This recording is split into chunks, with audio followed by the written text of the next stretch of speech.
Your Houston Morning News with Matt Patrick continues. KTRH News Time at 6:47. Did it really happen in Aurora, Texas back in 1897? A crash of a UFO, and an alien buried in an unmarked grave? Let's find out. Carrie Willerton is a reporter with the Wise County Messenger. And Carrie joins us this morning. Also, Hayden Hughes, director of the International UFO Bureau.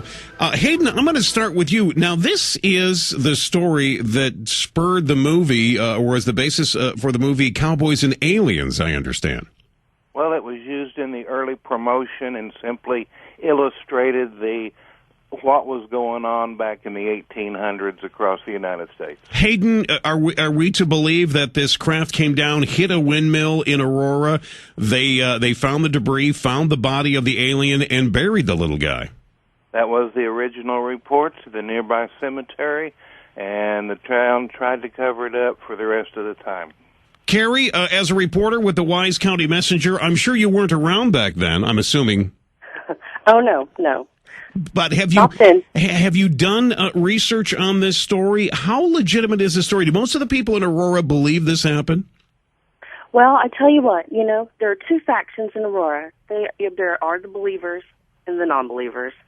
But the believers will never go on the record and tell you that they actually believe. But they'll tell you behind closed doors or off the record that, their granddads or great-granddads, or they talked to an old man at church and he saw it happen when he was 6 years old. Mm-hmm.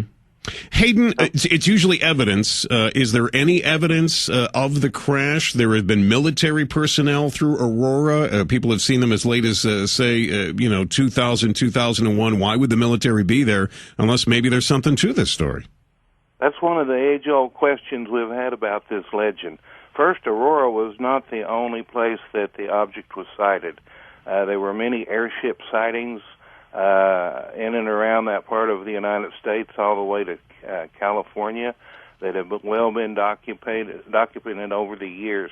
I think it was the smoking gun, in that it was not studied by the Air Force, the government, at the time. So the odds of what was buried in the nearby cemetery could be exactly what we've been looking for years. Carrie, why haven't they dug it up? I mean, why won't the people in Aurora? They won't let people dig that thing up. How come?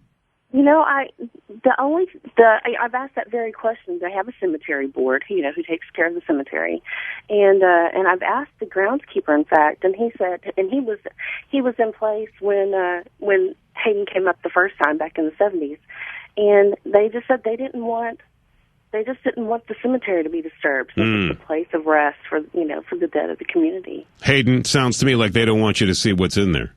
Well, that is correct. We talked with the board at the time through mail. They said they would have no problem if we knew where to dig and what we were looking for. However, that's the problem. The records of the Cemetery Association were destroyed in a fire years before, the plague that went through. So there's no documentation other than it's in the oldest part of the grave, the cemetery. All right. Well, listen, I appreciate you both coming on with me here today. I think it's a fascinating story. I'm going to go on record. I believe Carrie Willerton, reporter with the Wise County Messenger, Hayden Hughes, director of the International UFO Bureau. Thank you so much for spending some time with us here this morning. Appreciate your open-minded approach. Absolutely.